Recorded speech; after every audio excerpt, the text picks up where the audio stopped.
আসসালামু আলাইকুম। আজকে সকাল সকাল ঘুম থেকে উঠে দেখি মা খুদের ভাত রান্তাছে। তো খুদের ভাত আমাদের অনেক পছন্দ, বিশেষ করে আমার অনেক ভালো লাগে খুদের ভাত আর ভর্তা। আর সকালের নাস্তা হলে খুদের ভাত তো কোনো কথাই নাই। তো ঘুমের থেকে উঠে দেখলাম যে মা খুদের ভাত রান্তাছে। তো আমি ভাবলাম যে একটু ভিডিওটা করে নেই, কারণ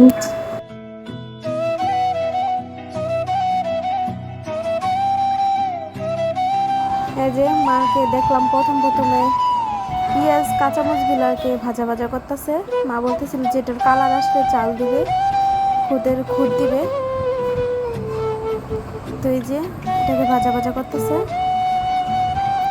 মা রান্নালে এত স্বাদ হয় জানি না, নিজের হাতের রান্না কেন এত স্বাদ হয় না, কিন্তু মার হাতের খুদের ভাতটা আমার অনেক ভালো লাগে। মার হাতের রান্না সত্যি বলার মতো নয়। সবার মার হাতের রান্নাই মনে হয় সবার কাছে অনেক ভালো লাগে, এটাই বাস্তব। আসলে খুদের ভাতটা কার থেকে কিরকম লাগে জানি না, কিন্তু আমার থেকে অনেক ভালো লাগে।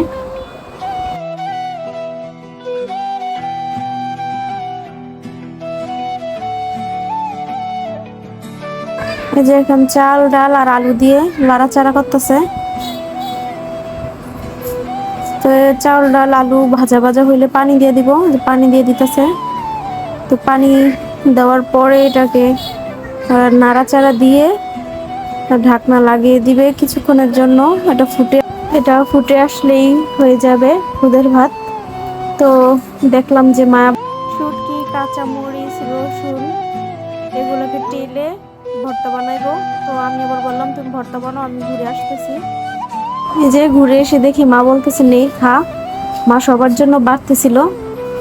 তো আজকের ভিডিও এই পর্যন্তই। ভিডিওটি দেখার জন্য ধন্যবাদ। খুদের ভাতটা কেমন হয়েছে দেখতে তোমরা কমেন্ট করে জানাইবা। এই যে দেখো আমার খুদের ভাত। কার কার খুদের ভাত খেতে ইচ্ছা জানাইবা।